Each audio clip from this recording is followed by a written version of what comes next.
Liverpool 4, Man City 3. I'm so gassed right now, you know that? Bruv, that's the win we needed. I don't think my heart rate returned back to its normal state until I got to Match of the Day. I got yard, started watching Sky Sports News until Match of the Day came on to see the goals go in, bruv. Every time that goal went in, I swear. I'm so glad that we got it done. I mean, I thought, it was it's going to be the same old shit. As soon as that one goal, they got that second goal, shall I say, I started panicking. I knew we needed about 6. Normally, Liverpool need about 6 to be safe, bro. Swear down. I was but when that was fun also when I think everyone, not just me, the fans, everyone, the players, you could see it was in their faces, and Klopp. The game even for the neutrals, it was a banging game for the neutrals. I think everybody wanted to see goals. They got it. Yeah. It wasn't the best for us in terms of all those goals, but I mean, those, was it 8 to 15 minutes that we just took the game? It was just, we just went crazy, innit? Yeah. But listen, I'm absolutely buzzing. I'm sure everyone is. I know I don't look it right now, but I'm a little bit deflated, drained after that, because the emotional roller coaster that Liverpool put you through, it's just too much sometimes. But that's why people love it though as well. Yeah, it's definitely it's what it is. But I think it's like Klopp. That's how he wants to play football. And I think as Liverpool fans, we've watched Liverpool play shit for long enough. And then sometimes you might get beat 1-0 and play rubbish. Then it's like, what's the point? Do you know what I mean? But today it proves, all that high press, the intensity that we want to play with. It was brilliant. So yeah, buzzing about that. I mean, all right, we got the result, and we don't want to put anything. We got some great performances we need to talk about, right? I mean, like you said, the intensity was amazing. The Man City's back 4 or back 3-2, whatever they got tested.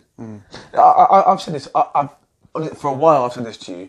They're not that good. The defense is not that good. People are going to be sitting there thinking, this guy's chatting shit. But I'm seriously, if you look at the way if you let them play out, and you let's say like your forwards go and press and the midfield don't go and press. Yeah, don't get me wrong, you've got 2 wingers that play nice and high and wide, in Sterling and Sané, that they've got no interest in coming back. But that's kind of the risk you got to take, right? You got to take that risk if you want to beat Man City, I think. Because Otamendi, right?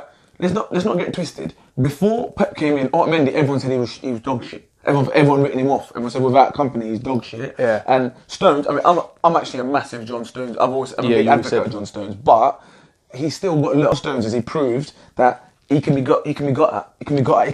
He's not as good. He's not as comfortable on the ball. If you let Man City play and try and sit and then try and press them, it's too late because the ball's ready in transition. De Bruyne is ready between the lines. So I think the way we pressed them today actually showed that the defence isn't as good as everyone thinks about. The goalkeeper is good.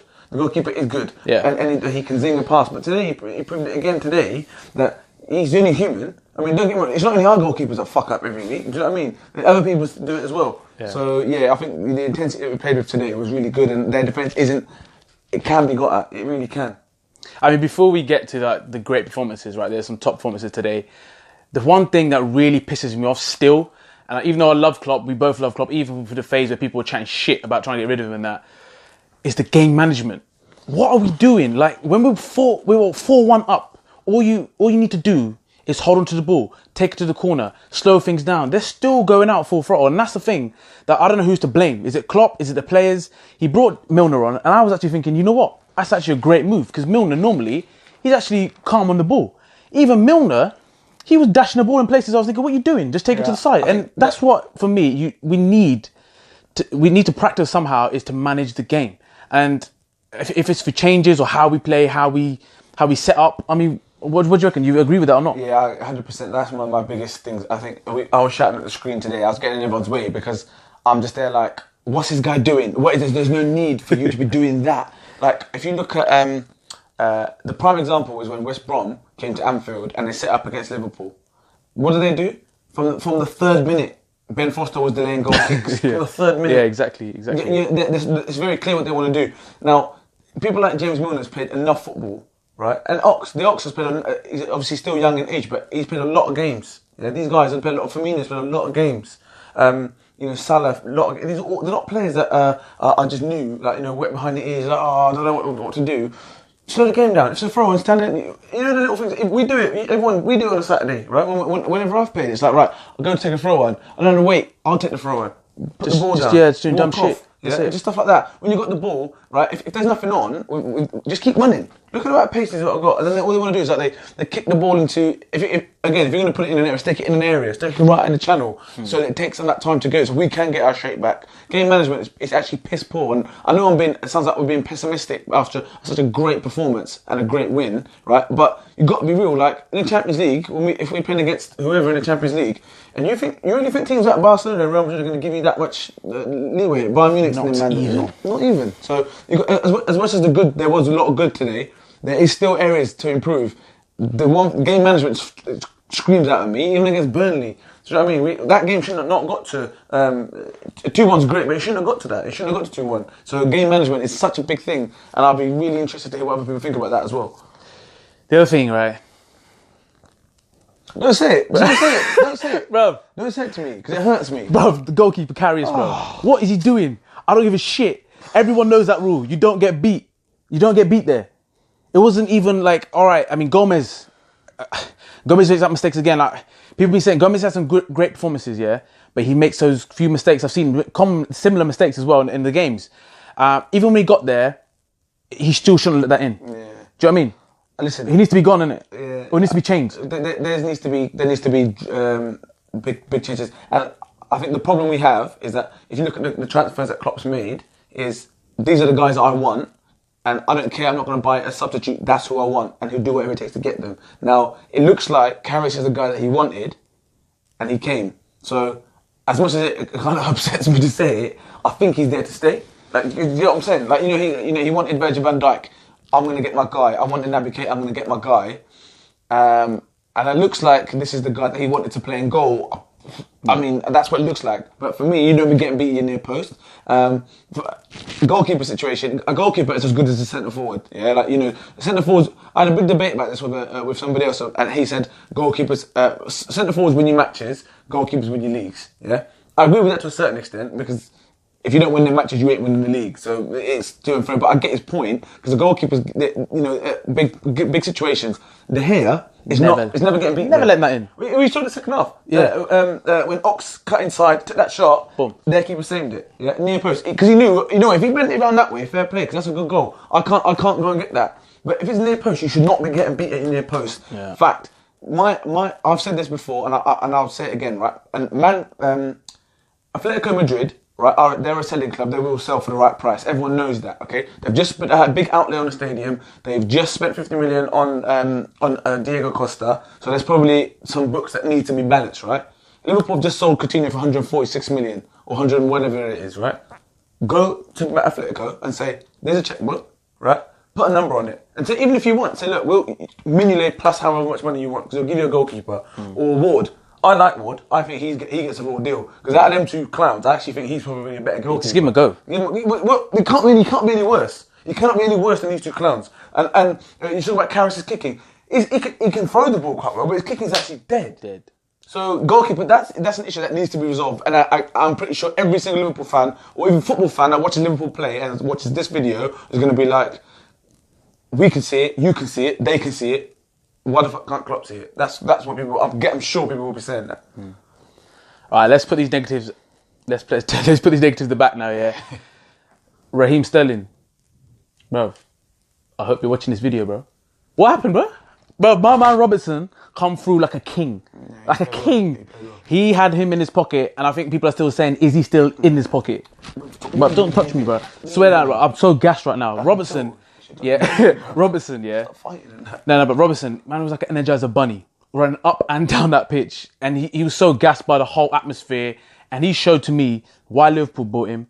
And he's ready to play at this level. He gets it, right? I mean, what do you think of that performance from Robertson? Robertson was... For me, almost man of the match. Sorry? He was close to, for me, he was probably the man of the match. Up there. Well, probably, are you saying you're man of the match or not? Because if you are, that's a statement. No, seriously. Either him or Firms was amazing. Bobby was amazing. So, I would give to Robertson. Swear down. Robertson, man of the match, bro. No? Not for me. Not for you, but what? Okay, why not? I thought Firmino was, I think, the way he just dealt with things today was just next level. We love Bobby. Yeah. We love Bobby. Shout out to Bobby. Right. I mean, the rest of the performances, Ox. Ox is, oi.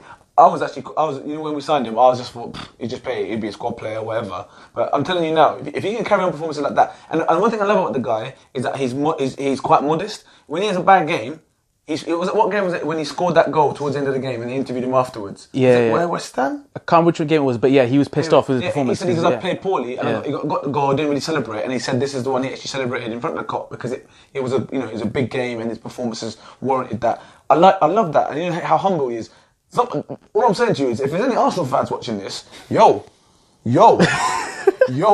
I mean, I know you guys are in a bad place as it is right back now. But what I'm saying is, listen, that guy, I don't know why you let him go, right? And I think that should be a lesson to Theo Walcott to say, you need to get yourself gone because you don't need a fresh start. Because at the moment, I don't see any accountability at Arsenal. Here at Liverpool, it looks as though that, listen, if I have a bad game, I'm out the team next week, and then the rotation thing's another thing. But listen, Ox is actually doing it, so yeah, I thought he was decent today. And another thing that this actually troubles me to say this because I'm not a fan, and I know he's doing all that mad shit with the contract, but I thought Emery held it down today. Yeah, I mean, a lot of people know. Yeah, Emery, I'm not his biggest fan. The people that used to hate and love-hate thing with him, right? But Emery, he stepped up. He was running around hard, making challenges, intercepting. I mean, there's a few times I thought, yeah, he was a bit slow, but he still got out those issues. And then the other one is Genie. Oi. I can't believe people try and gun Genie, saying that he's a ghost and that. Some of the goals that all started from Genie, people don't see that. All the hard work and the stuff that goes in the background, Genie's involved every time. The break-up play, getting the ball and keeping it moving. This guy, he needs to start every single game. You can notice a difference when he's not playing. When Genie's not there, you can see. What was your? So if I won't lie to you. That's a statement. I mean, I rate him. I think I do rate him. Well, he shouldn't start every game. Well, that's what I'm saying to you. That's a big statement. So what? He shouldn't start every game. Listen, let me ask you the question. If I said to you start your three midfielders that you want to start every game, who would they be? Because I think starting one Adam every single game is a rotate it, obviously. Yeah. When you just said every game, who would you start? No, I mean that for me, he's one of the guys. Apart from Bobby, he's one of the guys that should be on the team sheet. That's what I'm trying to say. Do you know what I'm saying? Well, you just said whatever. Anyway, like listen, for me, Wijnaldum was very good yesterday. It was the break-up play, the composure. You know Salah's goal, the composure to win the ball back. He's someone passing the ball in a tough spot. There was a few players in front of him. He just dinked it over somebody, and that's what the goal started from. Like listen, stuff like that is just priceless. You know, there's a few lung busting runs that he's done. I know sometimes he looks like he's like, running in treacle sometimes because I don't think everyone sees all the other stuff that he's doing. So give him, he needs his time to recover, but he's doing it. And as I said, again, I love to hear Liverpool fans' opinions on that because for me, he's doing it. I think the way he gets about players, the way he gets us going, yeah, he could do with a few more goals. But listen, if the way we're scoring goals at the moment, as long as you keep him out from the other side, I'm happy. So yeah, held it down. I think it's every right to finish on this player. Yeah, is Bobby. I can't believe that. I think it was Danny Murphy that pissed me off. Danny Murphy said that every top team needs a striker who scores 20 goals plus. What is he looking at? First of all, we got goals coming out from everywhere. We got Salah, who I don't know how many goals he's on now, right? And he's doing that, what he's trying to say. So for me, this guy Firmino, he's the most underrated player. No one even talks about this guy if you think about it on a world level. This is the guy you should be talking about. This is the next Brazilian that should be linked to Barcelona. That's how sick he is. I mean, tackles and interceptions. He's the hardest working striker or upfront player in the stats we saw, wasn't it, right? He's the hardest. He's got 180 tackles and interceptions. The closest person, I think it was Jordan Ayew with 138. This is a striker and attacking player you're talking about. He's got more tackles than people like Lovren and Matip in our own team. They're defenders. Yeah. Do you know what I mean? He's got more goals than people like Alexis, Vardy, and these are all strikers. Lacazette, like a blood clot Lacazette. What? He's got more goals than these guys. He's got more assists than Cesc, Raheem Sterling, Hazard. All these stats speak for themselves. Yeah, you know me better than like most. Stats can be manipulated to however you want them to be manipulated, right? Because I'm sure there'll be another stat saying that he's got the worst corner completion rate or something like that. Do you know what I mean? You can always manipulate them to how you want. But what you can't argue with, and I think a lot of players, a lot of fans will look at Liverpool and be like, Firmino, yeah, okay, I don't mind him. Watch out for Mane and watch out for Salah. Here's another one, right? Look, the first goal we scored yesterday came from him making a tackle and an interception. So, you know that nasty dog work that no one wants to do? He's the one doing it. He made a tackle yesterday. He tracked back and made a tackle on the edge of our box in the second half, and then Buster got to be the first one in the box the other way. Those sort of things. Arsenal are crying out for that. right? Chelsea, there's a handful of players in our team that could get into other teams in the top 4 or top 6, I'd say, and he is definitely one of them. Again, if you're a Spurs fan, you look at him and say he wouldn't get in the Spurs team. I'm telling you now he'll get in the Spurs team because the way he plays suits Spurs. You get in the Chelsea team, or I think he walks in the Chelsea team. Arsenal, he'll be a captain. They're so dead at the moment. He'll play every game. Man City, he's a Pep type of player. He's a Pep type player because he works his bollocks off and he's got touch and he's got ability. Do I think he's better than Aguero in front of goal? No. But does he give you more all-round play? And in a Man City team, would it be more effective? I think so. Top player, and there's a lot of talk about Liverpool trying to sign him up for the rest of his career, which I think is actually nuts. But look, sign him up, give him a couple of years. But listen, you know what I mean? The whole career is a bit much. But yeah, he's, if you're a fan and not a Liverpool fan, and think this is like us completely just like sucking him off for no reason, watch him play. Watch the videos, watch the compilations. Ask Liverpool fans, because this guy is just a work rate. It's just phenomenal, fit as a fiddle. Getting it about and gets goals, so big up for me. So let's wrap this video up. So man of the match? For me. Yeah. Hands down, I thought as well. All right, yeah. I mean, it was close for me. Like, I'm not saying that Bobby had a great game, and so did most of the Liverpool players. There's not that many players. I mean, Gomez, the little mistake in that, but still, he did so many important things in the game, right? So all the Liverpool players, shout out to you. You lot all did sick. And let's just jump in there.